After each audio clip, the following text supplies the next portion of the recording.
Hello दोस्तों, स्वागत है आपका हमारे सौरभ मैथ्स यूट्यूब चैनल पर।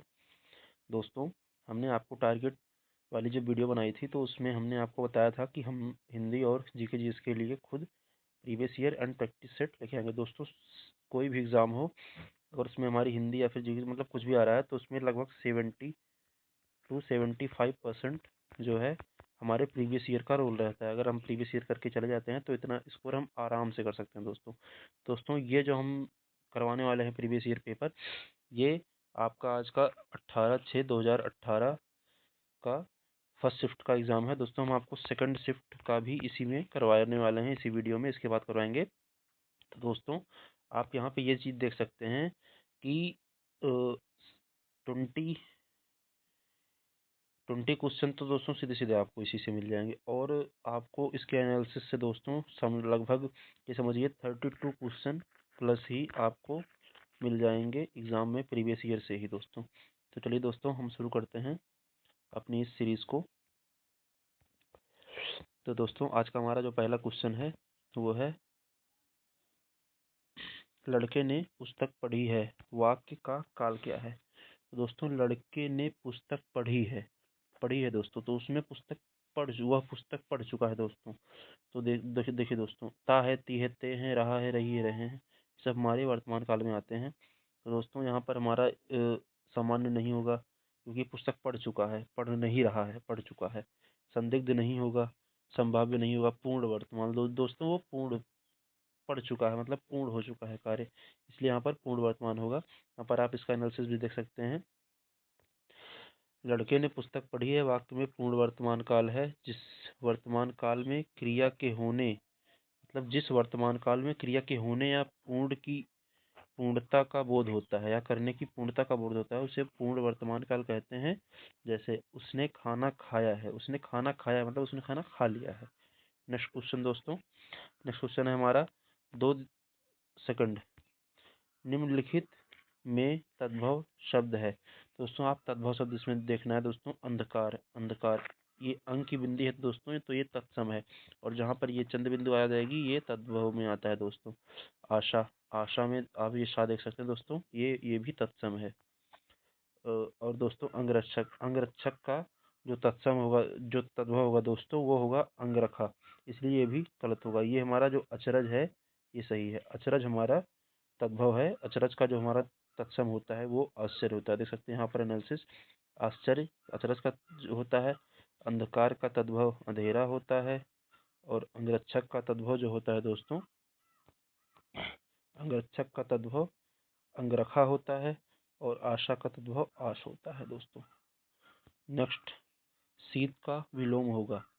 दोस्तों, शीत का विलोम क्या होता है? शीत का विलोम उष्ण होता है, मतलब शीत मतलब जो कि ठंडा है, उष्ण मतलब जो कि गर्म है। ठीक, शीत का विलोम उष्ण होगा। यहाँ पर आप देख सकते हैं एनालिसिस, शीत का विलोम उष्ण होगा, कृष्ण का विलोम शुक्ल होगा, ठंड का विलोम गर्म होगा। नेक्स्ट, कर का अर्थ नहीं होता है। ऐसे ही क्वेश्चन आएंगे दोस्तों, कर का अर्थ नहीं होता है, तो कर का अर्थ क्या नहीं होता है दोस्तों? देखिए, तो कर का अर्थ हमारे हाथ होता है, हाथ हम कर कहते हैं। जिसे कर, टैक्स, टैक्स आप जानते ही हैं कर कहते हैं। किरण, किरण को भी कर कहते हैं। सूर्य, सूर्य जो है दोस्तों, कर का अर्थ सूर्य नहीं होता, इसलिए is the right answer. Analysis, कर का अर्थ सूर्य नहीं होगा। कर का एक अनेकार्थी शब्द है, कर एक अनेकार्थी शब्द है, इसके अन्य अर्थ हैं हाथ, टैक्स, किरण, सूंड आदि। जो हाथी की सूंड होती है दोस्तों, उसे भी हम कर कहते हैं। नेक्स्ट क्वेश्चन, जो कठिनाई से मिलता है के लिए एक शब्द होगा। जो कठिनाई से मिलता है दोस्तों उसे क्या कहते हैं? जो कठिनाई से मिलता है उसे हम कहते हैं दुर्लभ। दुर्लभ, ये दुर्लभ चीज़ है, ये बहुत कठिन चीज़ है जो कि बहुत दुर्लभ है, जो कि कठिनाई से मिलती है। दोस्तों, जो कठिनाई से मिलता है उसे हम दुर्लभ कहते हैं। जिसमें जाना या जिसे समझना कठिन हो तो उसे हम दुर्गम कहते हैं। जिसे समझना कठिन हो उसे हम दुर्गम कहते हैं। जो आसानी से प्राप्त हो सके उसे हम सुलभ कहते हैं। जहाँ जाना संभव ना हो उसे हम अगम कहते हैं। नेक्स्ट, अनिल, अनल का सही अर्थ देने वाला शब्द युग्म है अनिल। अनिल आप जानते हो कि दोस्तों कि अनिल को हम हवा कहते हैं, हवा। और दोस्तों, अनल, अनल होती है आग की पर्यायवाची। ठीक है, तो हम देखते हैं इसमें कहाँ पे हवा और आग की पर्यायवाची है। तो हमारी ये हवा, वायु, अनल, अनिल, और अनल अग्नि, ये इज द राइट आंसर है दोस्तों। जी हाँ दोस्तों, ए सही आंसर है हमारा। तो दोस्तों इसका हम एनालिसिस देख लेते हैं। तो अनिल, अनल इज द राइट आंसर का सही अर्थ देने वाला शब्द युग्म वायु और अग्नि होता है। वायु का पर्यायवाची शब्द अनिल, हवा, पवन, समीर, वात, मारुत और अग्नि का पर्यायवाची शब्द अनल, पावक, दहन, वैश्वानर, धूमकेतु, कृषाणवाग। दोस्तों देखिए, यहाँ पर इसके एनालिसिस से आपको यहाँ अग्नि और अनल की पर्यायवाची भी कंप्लीट हो जा रही है दोस्तों। तो यहाँ से आपके पर्यायवाची के भी क्वेश्चन बन जाएंगे दोस्तों, इसलिए ये सारे इसलिए पीवाईक्यू करना इंपॉर्टेंट हो जाता है। नेक्स्ट, पराजय में उपसर्ग है पराजय। तो दोस्तों परा, धन, जय। तो दोस्तों पराजय में क्या उपसर्ग है? परा। परा हमारा पराजय में उपसर्ग है, तो C is the right answer. C is the right answer. पराजय में परा उपसर्ग है वे शब्दांश जो शब्दों के आदि में जुड़ते हैं, उनके अर्थ में कुछ विशेषता लाते हैं, उपसर्ग कहलाते हैं। आदि मतलब स्टार्टिंग में जुड़ते हैं और उनके शब्द में कुछ विशेषता लाते हैं, उनके अर्थ में कुछ विशेषता लाते हैं, तो उन्हें उपसर्ग कहते हैं। परा उपसर्ग से बनने वाले अन्य शब्द हैं पराभव, पराधनभव, परामर्श, पराधनमर्श, पराक्रम, पराधन क्रम। और दोस्तों इसका और एनालिसिस है जो हम देखते हैं। कुछ अन्य महत्वपूर्ण उपसर्ग एवं उससे निर्मित शब्द से परि उपसर्ग से निर्मित शब्द है परिजन, परिधनजन, परिधनक्रम, परिणाम, परिपूर्ण। ये सब इम्पोर्टेंट दोस्तों। और पर से परहित, परसर्ग, परोपकार, परलोक, पुराशय, पुरातत्व, पुरावृत्त। और दोस्तों पुनर्से, पुनर्जन्म, पुनर्जीवन, पुनर्लेखन, पुनर्धनजन्म, पुनर्धन जीवन, पुनर्धन लेखन। और दोस्तों राम में इधर हलंत रहेगा इन सब में। नेक्स्ट दोस्तों, लिखावट में प्रत्यय है। लिखावट में क्या प्रत्यय है दोस्तों? तो लिख धन out, D is the right answer. लिख धन out, D is the right answer. लिखावट में आवट प्रत्यय है वे शब्दांश जो शब्दों के अंत में जुड़कर उनके अर्थ में कुछ विशेषता लाते हैं, प्रत्येक प्रत्यय कहलाते हैं दोस्तों। जो शब्द के अंत में जुड़ते हैं, जैसे लिख धन आवट, आवट अंतिम में जुड़ा है तो इसलिए यहाँ पर इसे प्रत्यय कहते हैं। आवट शब्द आवट प्रत्यय से बनने वाले अन्य शब्द कसावट, बनावट, सजावट आदि। कुछ अन्य महत्वपूर्ण प्रत्यय एवं उनसे निर्मित शब्द आहट, गड़गड़ाहट, गड़गड़, धन आहट, घबराहट, घबरा, धनाहट, चिल्लाहट, आश, छयास, प्यास, मिठास, निकास, आलू, कृपालु, दयालु, श्रद्धालु, आनी, देवरानी, भवानी, जेठानी। नेक्स्ट क्वेश्चन दोस्तों, महोत्सव का संधि विच्छेद क्या होता है दोस्तों? तो महाधन उत्सव, महाधन उत्सव हमारा महोत्सव का संधि विच्छेद 20 द राइट आंसर। महोत्सव का संधि विच्छेद महाधन उत्सव है। इसमें गुण संधि है दोस्तों। जी हाँ दोस्तों, आ यहाँ पर आप देख सकते हैं बड़ा अ प्लस उ मिलकर ओ बना रहे हैं, इसलिए यहाँ पर गुण संधि है। इस संधि के नियमानुसार यदि अ या बड़ा अ के बाद ई या ई, उ या उ और री स्वर आए तो दोनों मिलकर क्रमशः ए ओ और अर हो जाते हैं। जैसे नरधन इंद्र बराबर नरेंद्र, राजा धन इंद्र बराबर राजेंद्र, महाधन उदय बराबर महोदय, देवधन ऋषि बराबर देवर्षि। नेक्स्ट क्वेश्चन दोस्तों, मैंने घर मैंने घर जाना था वाक्य में अशुद्ध अंश है दोस्तों। तो मैंने गलत है। जैसे अब आप बोल सकते हैं मुझे घर जाना था, ठीक है, तो ये इज द राइट आंसर, यही गलत है दोस्तों। तो मैंने घर जाना था वाक्य में अशुद्ध अंश मैंने है।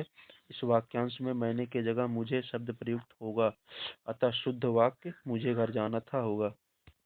नेक्स्ट क्वेश्चन दोस्तों, देशभक्ति में समास है। देशभक्ति में क्या समास है दोस्तों? तो देश के लिए भक्ति। जी हाँ दोस्तों, देश के लिए भक्ति यहाँ पर आप देख सकते हैं, यह तत्पुरुष समास के अंतर्गत आता है दोस्तों। और तत्पुरुष में भी ये कौन सा समास के अंतर्गत आता है? जैसे आप पढ़ते होंगे ना, कर्ता ने, कर्ता नहीं रहता बाकी कर्म से शुरू, कर्ता ने कर्म को करण से के द्वारा संप्रदान को के लिए, जैसे दोस्तों संप्रदान होता है यहाँ, ठीक है। नेक्स्ट, और दोस्तों यहाँ पर इसका हम एनालिसिस देख लेते हैं। देशभक्त, देश के लिए भक्ति में तत्पुरुष समास है। इस समास में बाद का पद या उत्तर पद प्रधान होता है, मतलब कि जो हमारा तत्पुरुष होता है उसमें उत्तर पद प्रधान होता है। जैसे इसमें एक होता है प्रथम पद और एक होता है उत्तर पद, तो उत्तर पद मतलब दूसरा पद प्रधान होता है। जैसे देश के लिए भक्ति, तो यह भक्ति इसमें प्रधान है, तथा दोनों पदों के बीच का कारक लुप्त हो जाता है। तो यहाँ पर जो के लिए कारक है ये लुप्त हो गया, आप देख ही रहे होंगे। जैसे डाक गाड़ी, डाक के लिए गाड़ी, शोकग्रस्त, शोक से ग्रस्त, पथभ्रष्ट, पथ से भ्रष्ट। नेक्स्ट, पुस्तक पढ़ी जाती है। तो पुस्तक पढ़ी जाती है, इसमें कौन सा वाक्य है दोस्तों? तो इसमें हमारा कर्मवाच्य है। कर्मवाच्य हमारा कैसे है? तो देखिए दोस्तों, पुस्तक पढ़ी जाती है तो कर्मवाच्य में होता है अगर कर्ता के अनुसार लिंग या फिर क्रिया में परिवर्तन होता है तो हम उसे कर्मवाच्य कहते हैं, और अगर कर्ता के अनुसार ना होकर वह कर्म के अनुसार होता है तो हम उसे जो है कर्मवाच्य कहते हैं दोस्तों। सॉरी, इसमें कर्मवाच्य ही है। जैसे ये कर्म है हमारा, पुस्तक जो है, पुस्तक पढ़ी जा रही है ना, तो पुस्तक हमारा इसमें कर्म है। तो अगर हम यहाँ पर उपन्यास कहते हैं, क्योंकि उपन्यास हमारा पुल्लिंग है, तो उपन्यास पढ़ा जाता है होगा। ठीक है, उपन्यास पढ़ी जाती नहीं, उपन्यास पढ़ा जाता है होगा, इसलिए ये कर्मवाच्य है। तो दोस्तों, पुस्तक पढ़ी जाती है जिस वाक्य में क्रिया कर्म के अनुसार हो उसे कर्मवाच्य कहते हैं। वाक्य में पुस्तक कर्म है तथा इसके अनुसार क्रिया पढ़ी जाती का प्रयोग हुआ है, अतः यह कर्म वाच्य है। नेक्स्ट, निम्नलिखित में से अव्यय है। अव्यय क्या है दोस्तों? प्राचीन, मोटा और गरीब। दोस्तों आप देख रहे होंगे, मोटा विशेषण हो गया, गरीब विशेषण हो गया, प्राचीन समय विशेषण हो गया। ये और जो है यही अव्यय है दोस्तों। D is the right answer. जिन शब्दों के रूप में लिंग, वचन, कारक आदि के कारण कोई परिवर्तन या विकार उत्पन्न न हो उन्हें अव्यय कहते हैं, जैसे कहाँ और अभी, जब भी, धीरे धीरे आदि। नेक्स्ट क्वेश्चन दोस्तों, हिंदी में पूर्ण विराम का चिन्ह है। दोस्तों हिंदी में पूर्ण विराम का चिन्ह क्या है दोस्तों? तो ये जो है यह पूर्ण विराम का चिन्ह है हिंदी में, और ये दोस्तों हमारा जो है ये हमारा विस्मयादिबोधक का चिन्ह है, और ये हमारा प्रश्नवाचक का चिन्ह है। तो दोस्तों, और ये जो है आपका इंग्लिश में आता है, अंग्रेजी में, तो इसलिए वहाँ उसे फुल स्टॉप कहते हैं। यहाँ पर दोस्तों पूर्ण विराम का चिन्ह ये है, विस्मयादिबोधक का चिन्ह ये है, प्रश्नवाचक का चिन्ह ये है, अल्प विराम का चिन्ह ये है। देखिए दोस्तों, अल्प विराम छोटा होता है और जो अर्ध विराम होता है, जैसे ये तो इसमें ऐसे ये बूंदी ऊपर होती है, यही नीचे, तो यहाँ से आधा गायब हो जाता है, यहाँ से आधा। तो अर्ध विराम में आप ये समझेंगे कि अर्ध विराम में आधा रहता है, अल्प विराम में कम रहता है, अल्प विराम में छोटा, अल्प अल्प कम छोटा। ओके, तो अर्ध विराम, योजक चिन्ह। योजक चिन्ह आप जानते ही होंगे। हंस पद, हंस पद जैसे हम लिखते नहीं है, मान लीजिए कोई हमारा हमने कोई लाइन लिखी, उसमें कुछ छूट गया, तो हम ऐसे लगाते हैं, फिर उसके ऊपर लिख देते हैं, तो इसलिए इसे हंस पद कहते हैं। और ये ऐसे लगाया जाता है, तो कुछ लोग कैसे कैसे करते हैं, नीचे की तरफ ऐसे लिख देते हैं, लेकिन गलत होता है, ऊपर की तरफ लिखा जाता है लगा के, लोभ चिन्ह। ठीक है, ओके। नेक्स्ट क्वेश्चन, दूध का धुला होना मुहावरे का अर्थ क्या होता है? दूध का धुला होना, तो दोस्तों दूध का धुला होना अर्थात निर्दोष होना होता है। तो यहाँ पर दोस्तों निर्दोष होना हमारा इसका आंसर होता है। जैसे हम कहते नहीं है, कोई हमसे हमसे कुछ कह रहा है कि हम बहुत सीधे साधे हैं, मतलब हम कहते हैं हाँ हाँ मुझे पता है तुम कितने दूध के दिल हो, मतलब तुम निर्दोष हो, कितना निर्दोष हो मुझे पता है। ठीक है, ओके। तो इज द राइट आंसर, दूध का धुला होना मुहावरे का अर्थ होता है निर्दोष होना या फिर निष्कलंक होना। नेक्स्ट क्वेश्चन दोस्तों, तो हमारा नेक्स्ट क्वेश्चन है 16 नंबर, जिसकी लाठी उसकी भैंस। जिसकी लाठी उसकी भैंस मतलब जिसकी लाठी है इस जमाने में दोस्तों उसकी भैंस है, मतलब जो ताकतवर है उसी का सब कुछ है। शक्तिशाली आदमी मूर्ख होता है, गलत। शक्ति संपन्न आदमी अपना काम बना लेता है, बुद्धि संपन्न आदमी अपना काम बना लेता है, गलत। इसमें शक्ति की बात की गई, लाठी की। बुद्धि संपन्न आदमी चालाक होता है, गलत। ये B is the right answer, शक्ति संपन्न आदमी अपना काम बना लेता है, B is the right answer. दोस्तों जिसकी लाठी उसकी भैंस, लोगों का अर्थ है शक्ति संपन्न आदमी अपना काम बना लेता है। नेक्स्ट क्वेश्चन, वीर रस का स्थायी भाव क्या होता है दोस्तों? तो आपको पता होगा, वीर वीर होते हैं वीर, उत्साह, मतलब उनके अंदर उत्साह होता है, तो वीर रस का स्थायी भाव होता है उत्साह। सिंगार रस का स्थायी भाव होता है रथ, करुण रस का स्थायी भाव होता है शोक, वीर का उत्साह, हर्ष का हास, हास्य मतलब हंसना, तो हंसना का हास होगा। रौद्र, रौद्र मतलब गुस्सा होना, क्रोध होना, भयानक, भयानक भय को भयानक हो है वो, मतलब उसको देखने में भय लगता है। विभत्स, विभत्स जुगुप्सा, अद्भुत, अद्भुत विस्मय, निर्वेद, शांत, निर्वेद, निर्वेद है वो, शांत है वो। नेक्स्ट क्वेश्चन दोस्तों, दोहा के प्रथम चरण में कितनी मात्राएं होती हैं? दोहा के प्रथम चरण में कितनी मात्राएं होती हैं? तो दोस्तों दोहा के प्रथम चरण में 13 मात्राएं होती है। जैसे 13, 11, 13, 11 पर हमारी यति होती है, मतलब जो विषम होती हैं उनमें 13 होती हैं और जो सम होते हैं उनमें 11 होते हैं। जैसे इसको हम कैसे याद कर सकते हैं? दोहा, दोहा, दो का धोखा, दो का धोखा। जैसे शादी हो रही थी हमारे भाई की, तो उनमें जो है उनके मतलब कि लड़की वालों ने बोला था हम 10 लाख का दहेज देंगे, बट उन्होंने 8 लाख का ही दहेज दिया, 2 लाख नहीं दिया। तो हम बोलेंगे आपने हमें 2 का धोखा दे दिया, मतलब कि आपने पहले 13 बोला, फिर उसके बाद 11 दे दिया, मतलब आपने हमें 2 का धोखा दे दिया। तो दोहा, 2 का धोखा। ओके, आप यहाँ से याद कर सकते हैं। और दोहा का दोस्तों जो है एक यहाँ पर वो भी दिया गया है उदाहरण, मेरी भव बाधा हरो राधा नागरी सोई। जैसे इसमें मेरी में जो है दो मात्राएं हैं क्योंकि ये दीर्घ है, इसमें भी दो हैं, एक एक जैसे 4 2 6 और 6 2 8 2 10, 10 1 11, 11 2 13, फिर उसके वहाँ पे यहाँ पर 13 हो गया ठीक। फिर उसके बाद यहाँ पे 2 2 4 2 6 7 8 2 10 1 11 ठीक। यहाँ पर 13 11, फिर यहाँ पे भी 13 और 11 होंगी दोस्तों, आप देख लीजिएगा। नेक्स्ट क्वेश्चन दोस्तों, निम्नलिखित में से कौन सा शब्दालंकार है दोस्तों? तो शब्दालंकार कौन सा है दोस्तों? तुम्हारा यमक जो है यह शब्दालंकार है। तो दोस्तों हम ये चीज ये भी देख सकते हैं, देखिए शब्दालंकार में हमारे कौन कौन से आते हैं, अनुप्रास, यमक, श्लेष, वक्रोक्त, वीवशा। शब्दालंकार में हमारे 5 आते हैं यहाँ पर दोस्तों, 4 ही लिखा होता है, वीवशा भी होता है हमारा, वीवशा भी आता है। ओके, तो दोस्तों हमारे यहाँ पर हम एनालिसिस देख लेते हैं। तो D is the right answer. काव्य की शोभा बढ़ाने वाले शब्दों को अलंकार कहते हैं। अलंकार के मुख्य 2 भेद होते हैं दोस्तों, ठीक है। शब्द अलंकार में यमक अलंकार आता है। शब्द अलंकार, शब्द अलंकार जहाँ किसी पंक्ति या कविता में शब्दों के कारण रमणीयता आती है, जैसे शब्दों के कारण जब उसमें शोभा बढ़ती है शब्दों की, वहाँ शब्द अलंकार होता है। शब्द अलंकार के मुख्य भेद हैं अनुप्रास, यमक, श्लेष, वक्रोक्त और विवक्षा भी होता है, ठीक है।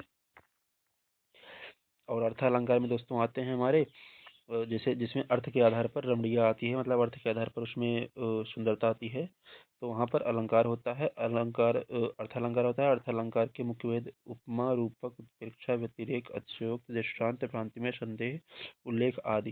नेक्स्ट क्वेश्चन दोस्तों, निम्न में तालव्य ध्वनि क्या है दोस्तों? तो हमारी तालव्य ध्वनि क्या है, जैसे देखिए हम क्या कहते हैं, कप, कच, कचट, तप। जैसे का वाली जो हमारी वो होती है, जो हमारा का वर्ग होता है वो होता है हमारा कंठ से, ठीक। और जो हमारा चा वर्ग होता है वो होता है हमारे तालु से, ठीक। और जो हमारा टा वर्ग होता है वह हमारे होता है हमारे मूर्धा से। जो हमारा ता वर्ग होता है वह हमारा होता है किससे दोस्तों? कचट त प। दोस्तों ये हमारा होता है दंत से दोस्तों, तो ये हमारा होता है दंत से। और जो हमारा पा होता है वह हमारा होता है ओष्ठ से, ठीक, ओष्ठ से। तो दोस्तों जैसे हम यहाँ पे पूछा हुआ है कि तालव्य ध्वनि है, तो दोस्तों हम आते हैं टावे। ये टा जो है हमारा ये तालव्य है। बाकी ये हमारा जो है ये तो उसमें आता है, ऐसे ई यश हम कहते हैं ना, ई यश, ई यश, यश ये मूर्धन में आता है दोस्तों, ठीक है, ये मूर्धन में आता है। और ये हमारा पा है, पा ये ओष्ठ में आता है। और का हमारा कंठ में आता है। तो इसका एनालिसिस हम देख लेते हैं। यहाँ पे देखते हैं तालव्य, तालु ध्वनियाँ होती हैं ई, च वर्ग और या श, ठीक है। और दोस्तों सॉरी, ये जो हमने बताया था उसके पहले ईएस जो है वो यश सा मूर्धा में आता है, मैंने गलती से बोल दिया था, दिमाग में था मेरे तालु, लेकिन बोल दिया मैंने मूर्धा। ऊष्ट ध्वनिया उ पावर्ग, मूर्धन्य ध्वनिया री, टा वर्ग, र और श। कंठ ध्वनिया आ का वर्ग और ह। दंत ध्वनिया ता वर्ग और श। नेक्स्ट, निम्न में से कौन सा वर्ण अघोष है दोस्तों? दोस्तों अघोष कौन सा है? का। दोस्तों आप देख रहे होंगे जैसे कोई भी वर्ग होता है, जैसे का वर्ग जो है, तो का वर्ग में जो है जो हमारा पहला और दूसरा होता है, जैसे का और ख, ये दोनों अघोष हैं। बाकी ग, घ और अंग्या ये तीनों जो हैं सघोष हैं दोस्तों। जो पहला और दूसरा जो होते हैं वो अघोष होते हैं, अघोष होते हैं फर्स्ट एंड सेकंड। और जो घोष होते हैं और सघोष होते हैं, और इन्हें हम सघोष भी कहते हैं, ये होते हैं थर्ड, फोर्थ, फिफ्थ। ओके, तो दोस्तों एनालिसिस देख लेते हैं। अघोष वर्ण जिन ध्वनियों के उच्चारण में स्वर तंत्रियों में कंपन उत्पन्न नहीं होता है, उन्हें अघोष वर्ण कहते हैं। जैसे हर वर्ग का पहला और दूसरा व्यंजन। और सघोष वर्ण वर्ग जिन ध्वनियों के उच्चारण में स्वर तंत्रियों में कंपन उत्पन्न होती है, उन्हें सघोष वर्ण कहते हैं। जैसे हर वर्ग का तीसरा, चौथा और पांचवा व्यंजन। नेक्स्ट क्वेश्चन, निम्न में से कौन सा शब्द स्त्रीलिंग है? दोस्तों कौन सा शब्द स्त्रीलिंग है? उपहार, उपहार पुल्लिंग है। जैसे अच्छा उपहार, ग्रंथ, अच्छा ग्रंथ, मस्तक, मस्तक आपका, आप अपना मस्तक क्यों झुका रहे हैं? रचना, रचना अच्छी होती दोस्तों। तो D is the right answer.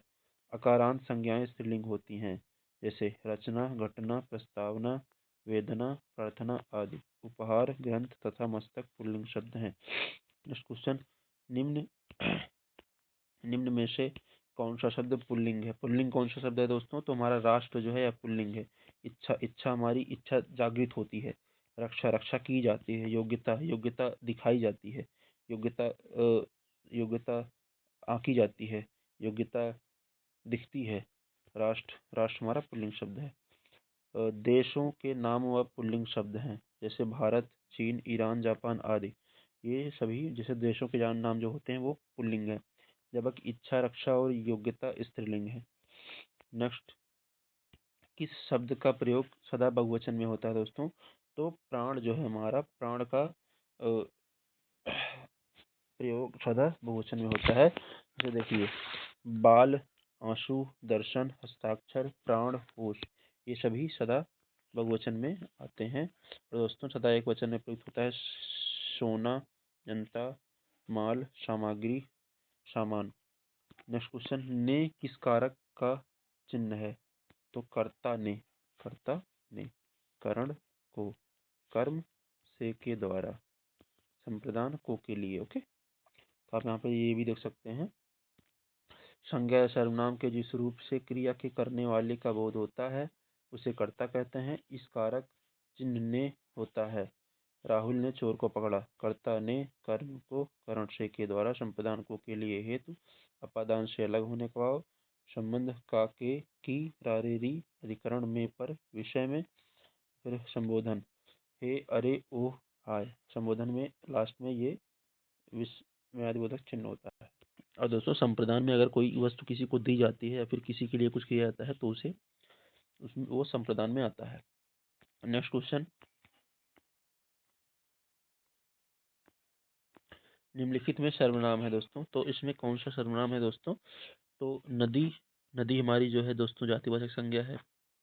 घर, घर हमारा है दोस्तों जातिवाचक संज्ञा। पहाड़, पहाड़ हमारा जातिवाचक संज्ञा है। आप दोस्तों ये सर्वनाम है। तो जो शब्द संज्ञा के स्थान पर प्रयुक्त होते हैं उन सर्वनाम, उसे सर्वनाम कहते हैं। जैसे मैं, तुम, हम, यह, आप, इसका, उसका, तुम्हारा आदि। सर्वनाम के भेद, पुरुषवाचक सर्वनाम उत्तम पुरुष, मध्यम पुरुष और अन्य पुरुष होता है दोस्तों। उत्तम पुरुष, मध्यम पुरुष, अन्य पुरुष। ठीक है, जैसे उत्तम पुरुष में क्या आता है? तो मैं, हम, लोग। जैसे मैं, अगर उत्तम पुरुष मतलब इसको प्रथम पुरुष भी कहते हैं। जैसे मैं खुद उत्तम पुरुष हूँ, मतलब ये प्रथम पुरुष मैं अपने आप में बोल रहा हूँ, अपने आप के लिए। मध्यम पुरुष, तुम, जैसे आप हमसे बात कर रहे हो तो हम आपको तुम बोलते हैं, तो ये मध्यम पुरुष हो जाएगा। ठीक, आप मैं देखियो, अगर हम किसी और के लिए बात कर रहे हैं, यह, वे, ये, वह, ये लोग, वे लोग, तो ये अन्य पुरुष में आता है। तो निश्चयवाचक सर्वनाम क्या, इसमें यह और ये आते हैं। ठीक, जिसमें से इसमें निश्चितता होती है कि हाँ ये मतलब यही, यह मतलब यही। अनिश्चयवाचक सर्वनाम, कोई कुछ, इसमें कुछ निश्चित नहीं होता, इसलिए इसमें कोई कुछ आता है। कोई कुछ क्या, किसी, किसको, क्या नहीं आता है, क्या प्रश्नवाचक में आता है, किसको, किसको भी प्रश्नवाचक में आता है। संबंधवाचक जो सो, प्रश्नवाचक कौन, क्या, किसे, किसको। निजवाचक सर्वनाम आप मतलब आप खुद, स्वयं। निम्नलिखित, नेक्स्ट क्वेश्चन दोस्तों, निम्नलिखित में विशेषण है। विशेषण क्या है दोस्तों? लंबाई, लंबाई ये भाववाचक संज्ञा है, विशेषण नहीं है। समझ, समझ भी भाववाचक संज्ञा है। बुढ़ापा भाववाचक संज्ञा है। शांत, शांत मन, जिसके पीछे हम कुछ लगा सकें। जैसे शांत के पीछे हम मन लगा सकते हैं ना, कि शांत मन है हमारा, इस तो ये विशेषण हो गया। जिसके पीछे हम कुछ लगा सकें, कोई संज्ञा लगा सकें या फिर कुछ लगा सकें, तो उसे हम विशेषण कहते हैं। नेक्स्ट क्वेश्चन, एनालिसिस देख लेते हैं। शांत एक विशेषण शब्द है। संज्ञा या सर्वनाम की विशेषता बताने वाले शब्द को विशेषण कहते हैं। बुढ़ापा, लंबाई तथा समझ संज्ञा शब्द हैं। नेक्स्ट, प्रेरणार्थक क्रिया, गिरना, बोलना, सुनाना, कहना। इसमें सुनाना, सुनाना प्रेरणार्थक क्रिया है। जैसे सुनाना, सुनवाना, ये दोनों प्रेरणार्थक क्रिया है। जैसे देखते, सुनाना, मैं किसी को कुछ सुना रहा हूँ, ठीक है, वह मुझे कथा सुना रहा है, वो प्रेरणा दे, मतलब कथा सुना रहा है। ठीक, जब कर्ता किसी कार्य को स्वयं न करके किसी दूसरे को कार्य करने की प्रेरणा दे। ठीक है, जब कर्ता स्वयं न कार्य करे और बोलता है आप उनको सुनाओ, ठीक है, आप उनको कथा सुनाओ, तो दूसरे को प्रेरणा देता है, तो उसे प्रेरणार्थक क्रिया कहते हैं। इस प्रकार की क्रिया कर्मक और सकर्मक दोनों क्रियाओं से बनती हैं। इसमें कर्मक और सकर्मक दोनों क्रियाएं होती हैं। धातु अपना जोड़ने, धातु आना जोड़ने से प्रथम प्रेरणार्थक एवं वाना जोड़ने से दूसरी प्रेरणार्थक बनता है। जैसे सुनाना, आना जुड़ा, तो ये प्रथम प्रणार्थक बना, और अगर हम इसमें सुनवाना जोड़ देते तो यह द्वितीय प्रणार्थक बनता। नेक्स्ट देखिए दोस्तों, अब इसमें हम देख लेते हैं, एक इसका उदाहरण देख लेते हैं। जैसे इसको कैसे हम बनाते हैं, कर कराना, जैसे हमने उससे कोई काम कराया तो हम करेंगे कराना। और करवाना, जैसे मतलब हम कह रहे हैं कि तुम उससे कोई कार्य करवाओ, तो मतलब वो तीसरा वो हो गया ना, अन्य पुरुष, तो इसलिए उसके लिए करवाना होगा। सुनाना, सुनवाना। खिलाना, खिलवाना। अब दोस्तों हम आ जाते हैं अपने गद्यांश के क्वेश्चन पर। दोस्तों इसमें हमारा सबसे पहले देखिए, गद्यांश पढ़ते टाइम हम सबसे पहले क्या करेंगे, हम सबसे पहले क्वेश्चन को पढ़ेंगे कि पूछा क्या है, फिर उसके बाद हम गद्यांश में आएंगे। ओके, तो चलिए पहले हम क्वेश्चन पढ़ते हैं। तो दोस्तों हमारा क्वेश्चन कौन सा है, 29 नंबर। जैसे देखो हमारा यह क्वेश्चन है, खेलों में निर्धन राष्ट्र भी हमसे आगे निकल गए क्योंकि वहां है आपसी गुटबंदी, खिलाड़ियों की उपेक्षा, दोषपूर्ण नीतियां, खेलों को राष्ट्र सम्मान। और दोस्तों हम इसमें जो जितने भी क्वेश्चन होंगे हम सबको पढ़ लेंगे, फिर उसी हिसाब से हम आंसर को करेंगे, ठीक है। तो चलिए हम अगला आंसर पर क्वेश्चन पढ़ते हैं। गद्यांश का उपयुक्त शीर्षक हो सकता है आपसी गुटबंदी, खेलों का गिरता स्तर, ओलंपिक पदक, राष्ट्रीय प्रतियोगिताएं, ठीक है। नेक्स्ट, खेलों के गिरते स्तर का कारण नहीं है दोषपूर्ण नीतियां, संघों की गुटबाजी, सुविधाओं का अभाव, खेलों के लिए राष्ट्रीय सम्मान। नेक्स्ट, खेलों पर नकारात्मक प्रभाव पड़ता है किससे, खिलाड़ियों को सुविधा देने से, अभ्यास करने से, आपसी गुटबंदी होने से, खिलाड़ियों को सम्मान देने से। दोस्तों इसमें तो आपको वैसे ही समझ आ रहा होगा कि यही इसका आंसर हो जाने वाला है, कहीं क्योंकि इन तीनों से तो जो है सकारात्मक प्रभाव पड़ता है, ठीक। नेक्स्ट क्वेश्चन, गद्यांश के अनुसार राष्ट्र की उपलब्धियों में नहीं है शिक्षा, स्वास्थ्य, खेल, कृषि। इसको भी जो आप देखो आपको समझ में आ रहा होगा, खेल इसका आंसर हो जाने वाला है। और दोस्तों चलिए हम चलते हैं अपने पैसेज पर।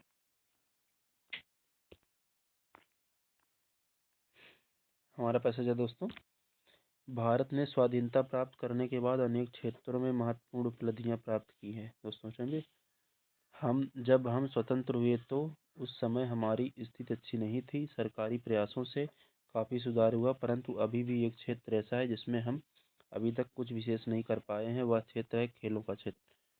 ये भी आया था क्वेश्चन में दोस्तों। इससे बड़ी विडंबना और क्या हो सकती है कि वर्षों से हम ओलंपिक में कोई भी स्वर्ण पदक नहीं जीत पाए हैं। दुनिया के छोटे छोटे अविकसित निर्धनों राष्ट्रों के प्रतियोगी भी खेल कूद के क्षेत्र में हमसे आगे निकल गए हैं। कभी हॉकी का विशेष चैंपियन रहने वाला भारत आज इस खेल में अपनी प्रतिष्ठा खो चुका है। खेलों के गिरते स्तर के लिए कौन जिम्मेदार है, एक ओर सरकार की उदासीन दोषपूर्ण सरकारी नीतियां हैं, तो दूसरी ओर विभिन्न खेल संघों की गुटबाजी, खिलाड़ियों के लिए सुविधाओं एवं प्रशिक्षण का सर्वथा अभाव, या कुछ और प्रतियोगिताओं में भाग लेकर खाली हाथ लौटने पर सभी एक दूसरे को दोषी बताते हैं। कारण चाहे जो भी हो, इसका इतना तय है कि खेल कूद को राष्ट्रीय सम्मान का पर्याय नहीं मानते। अभाव प्रतियोगिताओं का नहीं, अभाव है तो लगन का, प्रोत्साहन का, संकल्प का और मुंहतोड़ जवाब देने वाले जीवट का। तो दोस्तों यहाँ पर हमारा जो आंसर होगा वह क्या होगा दोस्तों, हमारा आंसर होगा खेलों में निर्धन राष्ट्र भी हमसे आगे निकल गए हैं क्योंकि वहाँ है आपसी गुटबंदी, खिलाड़ियों की उपेक्षा, दोषपूर्ण नीतियाँ। ये तो दोस्तों हमारे यहाँ है तीनों। तो वहाँ पर खेलों को राष्ट्र सम्मान दिया जाता है, इसलिए वहाँ पर खेल में निर्धन राष्ट्र भी हमसे आगे हैं। नेक्स्ट क्वेश्चन, गद्यांश का उपयुक्त शीर्षक हो सकता है दोस्तों। तो गद्यांश का उपयुक्त शीर्षक क्या हो सकता है, आपसी गुटबंदी, न ओलंपिक पदक, न राष्ट्रीय प्रतियोगिताएं, न खेलों का जो खेलों का गिरता स्तर है, यह हमारा शीर्षक उपयुक्त शीर्षक है, क्योंकि हम इसी के ऊपर बात कर रहे हैं दोस्तों पैसेज में, इसलिए। नेक्स्ट, खेलों के गिरते स्तर का कारण नहीं है। कौन सा कारण नहीं है, हमने आपको बताया था सुविधाओं और सॉरी खेलों के लिए राष्ट्रीय सम्मान, यह कोई स्तर अथर कारण नहीं है, ठीक है। क्योंकि उसमें पैसे में सीधे सीधे कहा गया है खेलों के गिरते स्तर कारण है दोषपूर्ण नीतियां, संघों की गुटबाजी और सुविधाओं का अभाव। नेक्स्ट, खेलों पर नकारात्मक प्रभाव पड़ता है किससे दोस्तों, तो आपसी गुटबंदी होने से खेलों पर नकारात्मक प्रभाव पड़ता है, ये सही है। क्योंकि खिलाड़ियों को सुविधा देने से नकारात्मक प्रभाव पड़ता है, ये गलत है, क्योंकि अगर हम खिलाड़ियों को सुविधा देंगे तो उन पर सकारात्मक प्रभाव पड़ेगा। अभ्यास करने से सकारात्मक प्रभाव पड़ता है, खिलाड़ियों को सम्मान देने से सकारात्मक प्रभाव पड़ता है। नेक्स्ट, गद्यांश के अनुसार राष्ट्र की उपलब्धियों में नहीं है दोस्तों, तो खेल हमारा राष्ट्र की उपलब्धियों में नहीं है। नेक्स्ट क्वेश्चन, ये साहित्य का क्वेश्चन है दोस्तों। गोदान किसका उपन्यास है दोस्तों? तो दोस्तों ये हमने 10th में ही पढ़ा होगा, 9th-10th में ही। प्रेमचंद गोदान, गबन, सेवा सदन, प्रेमाश्रय, रंगभूमि, कर्मभूमि, मंगलसूत्र भी है इनका, जो कि ये कंप्लीट नहीं कर पाए थे। दोस्तों एनालिसिस है, गोदान उपन्यास के लेखक मुंशी प्रेमचंद हैं। इनके द्वारा रचित उपन्यास सेवा सदन, प्रेमाश्रय, निर्मला, रंगभूमि, कायाकल्प, कर्मभूमि, गबन, मंगलसूत्र आदि है। नेक्स्ट क्वेश्चन दोस्तों, तो हमारा नेक्स्ट क्वेश्चन है दोस्तों यहाँ पर हम कुछ और लेखक की कृतियाँ देख लेते हैं। यशपाल की, जैसे दादा कॉमरेड इम्पोर्टेंट है, दिव्या पार्टी कॉमरेड इम्पोर्टेंट है, अमिता झूठा सच भी इम्पोर्टेंट है, भीष्म शाहनी, भाग्य रेखा इम्पोर्टेंट, पहला पार्ट इम्पोर्टेंट, भटकती राख इम्पोर्टेंट, शोभा यात्रा, चीफ की दावत सॉरी, अमरकांत, डिप्टी कलेक्टरी, दोपहर का भोजन, जिंदगी और जोंक। नेक्स्ट क्वेश्चन, बीजक किसकी रचनाओं का संग्रह है दोस्तों? तो बीजक हमारी किसकी रचनाओं का संग्रह है? कबीर की रचनाओं का संग्रह है, कबीरदास की रचनाओं का संग्रह है। बीजक में साखी शबद रामायणी आती है, जो कि कबीरदास की रचना है। दोस्तों पद्मावत, अखरावट, आखिरी कलामी इंपॉर्टेंट है बहुत ज़्यादा, जैसी की रचना है। सूरसागर, सुरसरावली, साहित्य लहरी सूरदास की रचना है। रामचरितमानस, गीतावली, रामलला नेछु, कवितावली, विनय पत्रिका, पार्वती मंगल तुलसीदास की रचना है। दोस्तों जो भी हम प्रीवियस ईयर या फिर प्रैक्टिस सेट में जो भी रचनाएं करवाएंगे, आप सिर्फ उनको करके चले जाइएगा, उसी रचनाओं में से आपके क्वेश्चन एग्जाम में आ जाएंगे, 100% कह रहा हूँ। नेक्स्ट क्वेश्चन, अंधेर नगरी नाटक के रचयिता कौन है दोस्तों? अंधेर नगरी नाटक के रचयिता हैं भारतेंद्र हरिश्चंद्र। दोस्तों भारतेंद्र हरिश्चंद्र अंधेर नगरी नाटक के रचयिता भारतेंद्र हरिश्चंद्र हैं। इनके द्वारा रचित अन्य महत्वपूर्ण कृतियां बकरी विलाप, प्रेम सरोवर, फूलों का गुच्छा, बादशाह, दर्पण, सूर्योदय, जातीय संगीत, नाटकों का इतिहास आदि।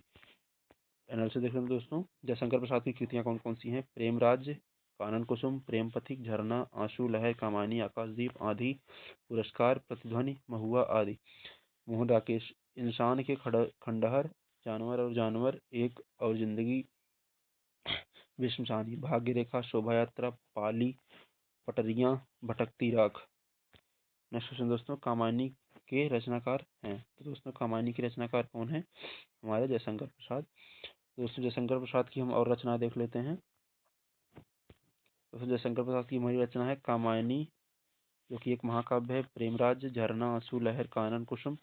दोस्तों इसमें प्रैक्टिस सेट में और प्रीवियस ईयर में आपके जो भी रचनाएं हैं वो सारे रिवाइज भी हो जाएंगे कई बार। सुमित्रानंद पंत की वीणा, पल्लव, गुंजन, युगांतर, स्वर्ण किरण, सूर्यकांत त्रिपाठी निराला की अनामिका, गीतिका, परिमल, तुलसीदास, माधवी वर्मा की निहार, रश्मि, नीरजा, संध्या आदि। दोस्तों हमारे 37 क्वेश्चन हो चुके हैं, तो ये हमारा प्रीवियस ईयर का CS सेट यहीं पर कंप्लीट होता है दोस्तों। तो ये वीडियो जरूर देखिएगा, चाहे आप डबल स्पीड पर ही देखें चलेगा। और दोस्तों इस वीडियो की जो PDF है आपको टेलीग्राम पर मिल जाएगी, तो टेलीग्राम ज्वाइन करना ना भूलें। इस वीडियो के डिस्क्रिप्शन में मैं टेलीग्राम का लिंक भी दे दूँगा। तो दोस्तों चलिए मिलते हैं अपने अगले सेशन में, तब तक के लिए